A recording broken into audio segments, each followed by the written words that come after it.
If you've listened to a few of my podcast episodes or seen my YouTube channel, you've probably heard me say one of my favorite phrases, which is, every student is wearing a little invisible sign that says, "Make me feel important." And today we're talking about exactly how to do that.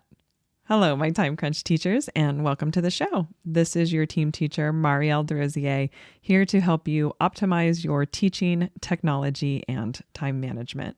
If you've seen any of my content about classroom management, you know that my central theme or core approach is to make each student feel seen and heard. After that, you can pretty much use any system you want for classroom management because you won't need to spend the entire year trying to earn your students' respect. People naturally want to perform for or work with people who provide validation and honestly care about them. So today we're taking a deep dive into the specific things I've learned to do in my classroom that accomplish that rapport building and trust. And by the end of today's episode, you're going to be equipped with a variety of options that you can tailor to your style so that you can create a classroom environment that you love. Let's start with the easy stuff. My first category is what I'm going to call little surprises that cost practically nothing or are free. These are quick little things that I do that have a huge payoff in terms of student happiness. And the fun part is they all have a little bit of a surprise element to them, which kids absolutely love. The easiest thing I like to do is leave them notes on their desk, but I do it in a little bit of an unexpected way for them. I just learned that you can use dry erase markers on the top of students' desks and they totally wipe off. Of course, try it out first so that you don't accidentally damage a desk, but for every school I've ever taught at, this works. So all I do is write them a special personal message on their desk at the end of the day when I'm packing up, and when they come in the morning, they get to read it or show it to their friends. If you teach the lower grades, I actually like to leave the message not from me, but from our class pet. Now, mind you, we don't have a real pet, or I should say an alive one. We have a stuffed sheep, and the kids named her Clover, but she likes to get into shenanigans late at night and leave messages on kids' desks like, "Thanks for having such a clean desk. I was able to sleep under it last night and it was awesome." Or she'll write, "Sorry about eating your leftover Takis. I saw them in your desk and took a few nibbles because I was hungry," that sort of thing. The kids love it, and it's super easy to do while you're on your way out for the day. My other surprise is to send them a birthday card in the mail. Yes, the actual mail. And I'll tell you what, kids today never get mail, so they lose their minds when you send them a card. I actually made an entire YouTube video about my process because this is something that you don't want to forget to do or accidentally skip a kid. But the quick rundown is that basically all the kids decorate the card envelopes on the first day of class. And of course, they have no idea what they're decorating or what they're decorating it for.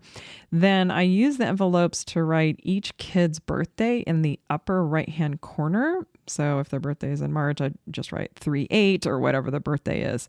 And the reason why I write it in the top right-hand corner is because that is where the stamp is going to go and it'll cover it up. But because I have every kid's birthday written on the top right-hand corner, I can then file all the envelopes in one of those mini accordion folders that people use maybe to hold paper coupons or whatever. Each divider is a different month. I do it in school month order, so starting August, September, October, all the way through the summer. So then at the beginning of each month, I can just go behind that month's tab in the accordion folder, let's say September, and I can pull out all the September birthdays because I filed them away by looking in that top right-hand corner, and I write the cards for that month for the kids. I stick a stamp on the top right-hand corner where I wrote the birthday, and it's covered up, and now I can put it in the mail and we're good to go. So the kids get a special surprise, and all it costs you is a box of stationery and some stamps. Next, my absolute favorite way to surprise a student, and this works especially well if you have a kid who's been working super hard on their behavior and maybe had some struggles with it in the past. I like to call a kid over to my desk and then give them a sealed note and tell them, hey, this is an important message for the principal. Do you mind delivering it to him? And of course, the kid's super pumped, or more likely they might be a little sheepish to be entering the principal's office. But anyway, what they don't know is that the note says something along the lines of, hey, Mr. Principal, the kid delivering this note has been working super, super hard on focusing during our math lesson and even went out of her way to help another student who was having a hard time. I just wanted to let you know so that you could congratulate her on all the hard work she's done. Signed, Misty. Two things happen. One, the kid is shocked because they think they're just delivering some boring note to the principal, or maybe they think that they were in like low-level trouble. I hope not. But regardless, they think it's just an errand. But now they're super stoked because two, the principal is super jazzed because he probably thinks he's dealing with some, low-level behavior thing or who knows what. And it becomes a win-win because he gets to congratulate a kid and tell them they're doing a good job. And, sometimes principals have little like prizes or tokens or stickers or whatever for the kid, and they love handing them out. Plus, as a former administrator myself, nothing is more gratifying than realizing you get to have a positive interaction with a student. It's really rewarding and it's really fun. So it'll totally make his or her day to be able to dote on a kid for a couple minutes. And plus, the kid feels very special that they got to deliver a message about themselves to the principal and get to be congratulated for their hard work. Now, if you've listened to one of my episodes about things I'm no longer doing in 2023, you know that one of them that I'm not doing is class rewards that rely on points or like a prize shop. And the reason why is that kids really enjoy having one-on-one time with adults where they get to talk about what they want to talk about. So you can just pop into the cafeteria and sit with your little crew for a little bit. You don't have to stay the whole time. 10 or 15 minutes is plenty, but it has a huge payoff. Plus, bonus, the cafeteria staff will love having an extra person on supervision. If you prefer not to give up your break time, which is totally understandable, another way you can give kids one-on-one time is by greeting them at the door. I've done this my entire career, from when I taught preschool all the way through high school, and kids love it. First of all, it sets the tone for your class. You don't have a bunch of kids just running into the room. Secondly, it allows you to have a personal check-in with every single kid. And it only takes a few seconds for you to be able to read what kind of day a kid is having. You will absolutely be able to tell by their body language and how they greet you. And greeting them at the door gives you the opportunity to address anything that's going on or listen to them if they have something to share. And because I do it every single day, the kids expect it. So they sort of save up their fun or exciting stories to share with me in that moment, which is a really great way to start your day. The one thing I changed when I began teaching second grade, though, was instead of standing at the door, I actually sit. I like to have a student chair right in the middle of the doorway where I sit. And I'm knee to knee with my second graders so that I'm on eye level with them, and also so that I can hear them better. But I actually think it's pretty cute because my students are so used to this that the first kid who gets to the classroom likes to grab my chair for me so that it's ready to go, which is pretty adorable. My next tip is, instead of just asking about their hobbies or interests, have the students teach you or the class about what they are. Nothing gets an 8-year-old more pumped than to have them teach you all about their Pokemon collection or how to play soccer or draw their favorite cartoon character. I actually have one student who had a blast telling me all about John Cena, and it was pretty hilarious. So it's a great way to connect with students, and they get a fun sense of pride in being able to teach the teacher how to do something. All right, the last category is what to do during the hard times, and I'm very excited to talk about this category, actually. Now, it's all well and good when the kids are being all sweet and cute. Of course, it's easy to make them feel important and special. But what about when they're really upset or angry or making choices that are disruptive or challenging? How do you make sure they feel important then, while still being able to address the behavior? Because, they made a choice that is not meeting your expectation, right? But you still need to honor their feelings. So I'm going to make a video or podcast that focuses specifically on de-escalation techniques, but I'll give you the quick rundown on what I do when a student's very upset. Maybe they're at the point where it's also a disruption, because if you can make a child feel important in one of those moments, you will absolutely be able to win them over. The first step I needed to do in order to make a child feel important when they were upset or maybe challenging was I needed to shift my mindset. I needed to see it not as a mistake or something that was wrong when a kid misbehaves. Before I became a dean or a parent for that matter, I used to think that a challenging student just didn't know better, or that they were intentionally trying to mess with me. And maybe that's true, but it's also true that kids need to test boundaries because that's how they learn where they are. So think of it like you're driving down a freeway. If there are yellow and white lines painted along the middle and the sides, and there's a huge concrete median running between the lanes, it's pretty obvious to you, the driver, where the boundaries are. But imagine if you turn onto a freeway and all of a sudden there's no lines, there's no lane markers, and there isn't a clear median dividing the north and southbound traffic. Then you would probably freak out, right? Like I know I would. You'd probably be anxious and scared and looking around the place for signs or markers or other people that look like they know what they're doing. You might even be frantically searching for help, or maybe your fight instinct would kick in and you'd be yelling at people or honking your horn to stay safe. Or perhaps you just freeze and slam on your brakes or pull over and let everyone else sort it out. Well, it's just like that for a kid in a new situation or classroom. They don't have a clue where the lanes are yet, and they don't see any clear signage or what to do or where to go.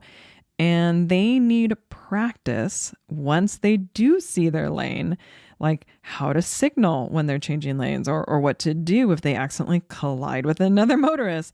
How would you feel if you were driving slowly on the interstate and a huge semi-truck came barreling up behind you and just blares their horns while flashing their lights? It would probably spook you for a second, I bet. Or, if a police car just rolled up on you and they have their lights and their siren going and they're on the bullhorn and they're telling you what to do. Well, that's what it feels like for a kid when we as an adult come barreling in with an intense authority or tone or energy, especially if that kid has had a traumatic background, or if they're an English language learner and they haven't fully grasped how to communicate yet, or maybe they're just young and they don't know the world yet. So this is the type of thing I picture before I interact with a student who is upset. They need to express emotions and feel safe in doing that. There was a saying we used to repeat when I was a dean of students for many years, and it was, sometimes good kids make very, very foolish decisions. And that's the approach I have to take. I don't know every aspect of a student's home life or history or experiences, and they might not have the resources or support or unconditional love that I have. So in that moment, when they're freaking out, they don't need a lecture. They don't need to learn the lesson or immediately change their behavior to some unrealistic expectation. What they need is for someone to hold space with them until they are in a state where they can listen.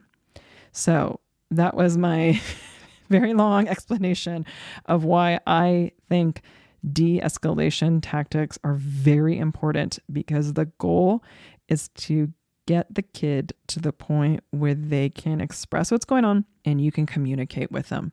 Ultimately that means they need to be safe. They need, the other kids need to feel safe. All that needs to happen, right? And in the behavior, if it's not meeting your expectation, those things need to stop, right? But the only way that can happen, the only way you can get that message through that kid is if they can be in a mental space where they can hear you.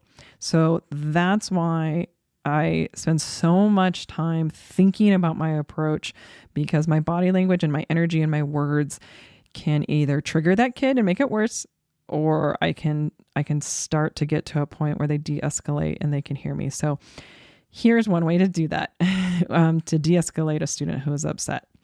First, validate their feelings. I like to just state what they're going through. Maybe I'll tell them, you're upset. You're mad and frustrated, right? You're really mad that just happened.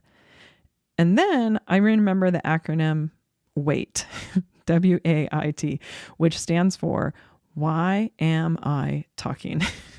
Okay. Sometimes I just need to listen. I don't need to engage in the power struggle. I just need to validate what they're going through, because if I try to lecture them while they're in that heightened state, they're not going to hear me. Their fight, flight, or freeze has kicked in. And with that kind of adrenaline rush and tunneling of their vision, they might not even consciously see me, let alone hear what I'm saying. So I validate and I wait. It's okay if they've made a bad choice or broke a class rule. That will be addressed in a moment. Those are things that need to be corrected. I can absolutely disagree with the decision they made. It can be something that I do not approve of, but everyone has the right to their feelings. Decisions, choices, those are things that can be corrected. But feelings need to be expressed in children. Otherwise, you're not going to reach them.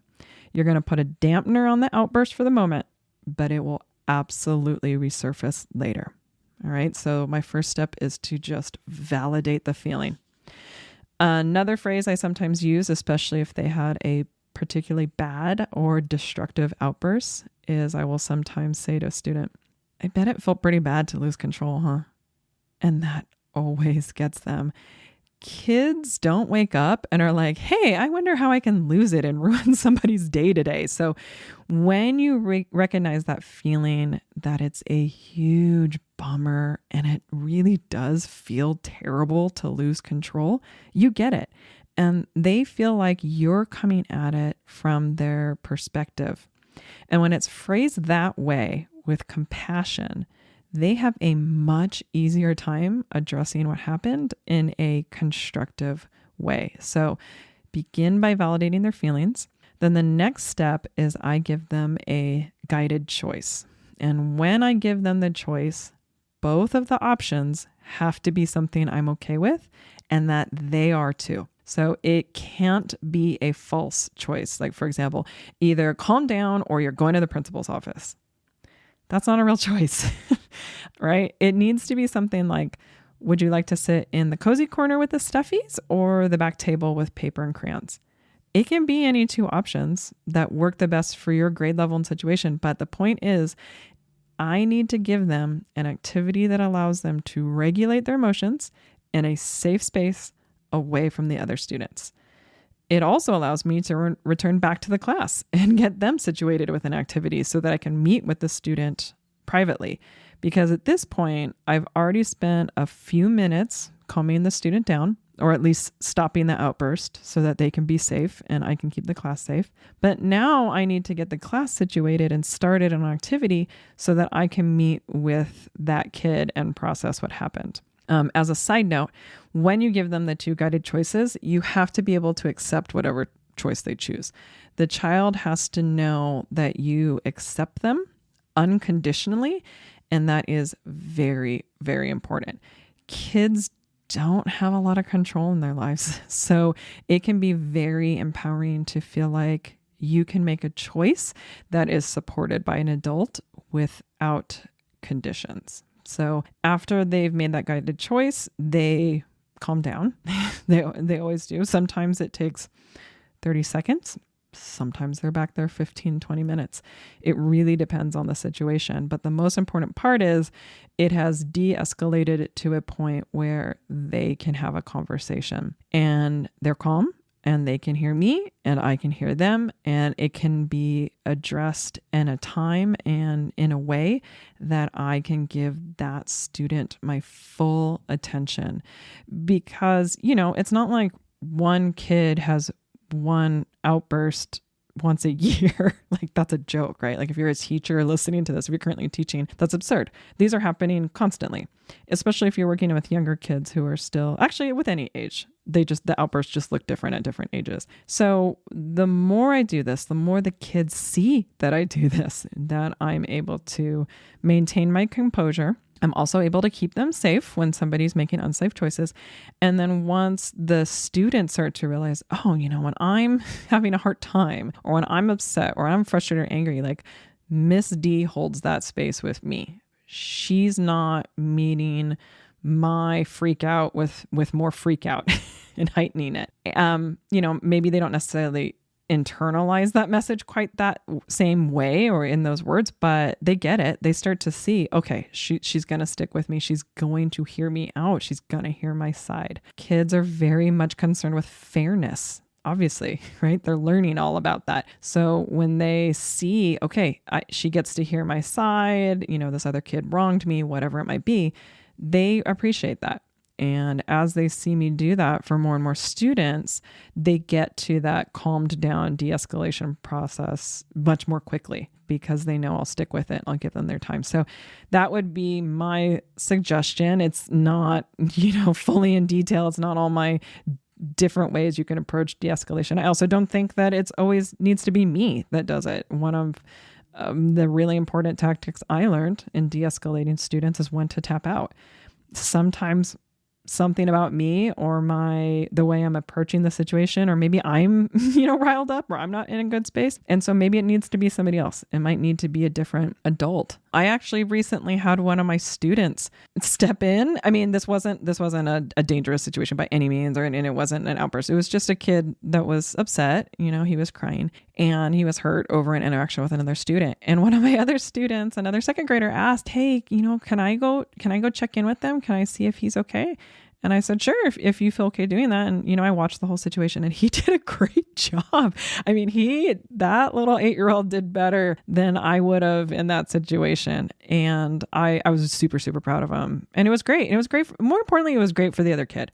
This kid was having a hard time and he was upset and he was hurt about an interaction. And one of his peers saw that. And that was so validating for him. So that's what I'd like to see. Ultimately, it doesn't always have to be me. Of course, I would never have a student step in if it was an unsafe situation, but this was, just a second grader who was sad. So it worked out. But I definitely think all the tactics are important. And this is all to say that I actually think an entire episode could be on de-escalation. And I'm working on that right now. But it's okay. It's totally okay if in that moment you realize it's not you. I've many times have had another teacher or adult or administrator come in because they were more equipped to deal with a specific situation than I was. And I think that that's really important to identify as well. But the point being, when you stick with it in those hard times, the kids see that and they know you care.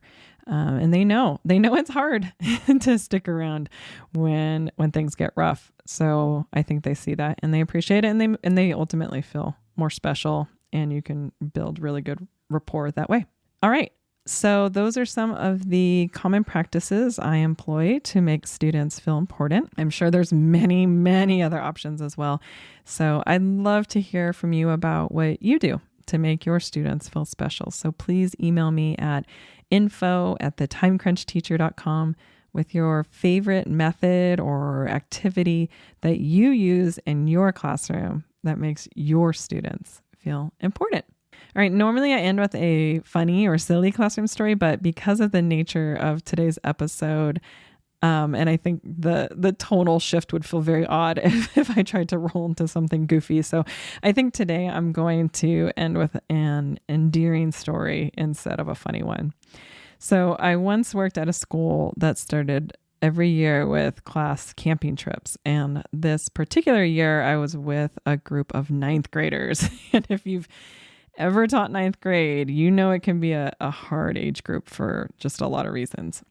Anyway, on this particular trip, I happened to have brought a brand new camera that I decided to bring along to take some pictures of the trip. So I noticed that one of the students was taking interest in the pictures and videos I took, so I offered to let her use it. And I just taught her some basic filming techniques. And at first she was hesitant because she didn't want to break it or ruin it or whatever. I knew she was a really responsible student, and honestly, it was just as likely to break in my own hands or for me to do something with it than she would have. So I was totally fine with her using it.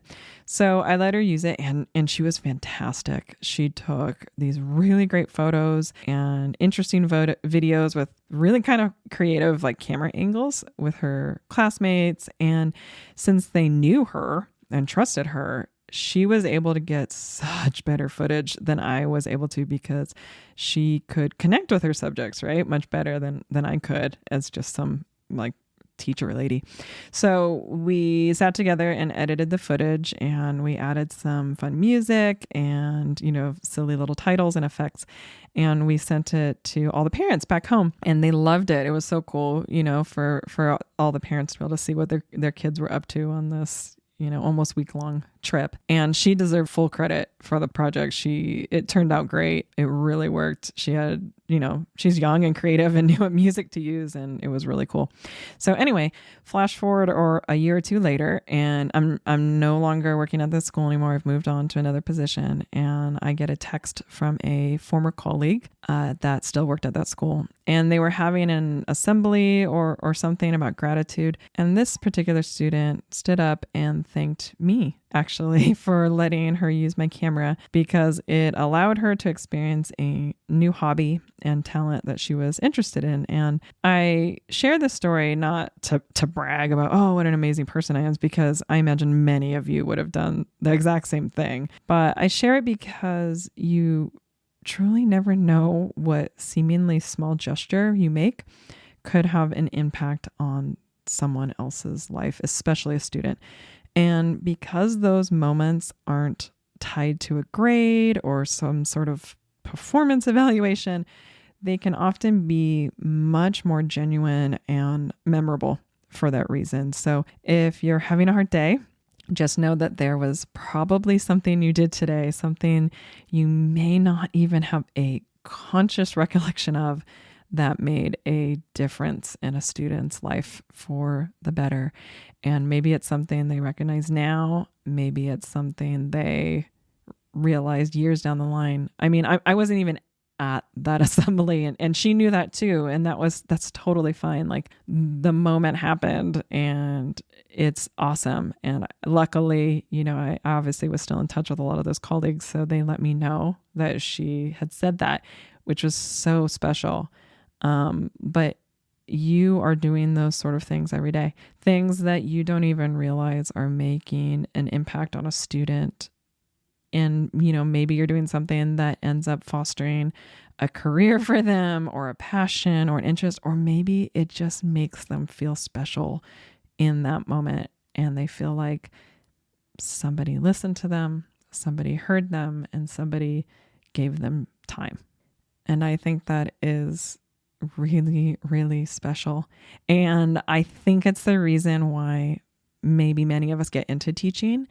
But it's one of those things that I think is really easy to overlook or not realize, because it's not always verbalized to you by kids. And it's something that sometimes doesn't come to fruition until much later. So I want to be the one that tells you you're doing it, you're making improvements in students' lives, and you're making it for the better, even if they're not able to verbalize that, or even if you're not able to see that right now. So thank you. Thank you for doing that for the kids in this world. Thank you so much for your kind attention today.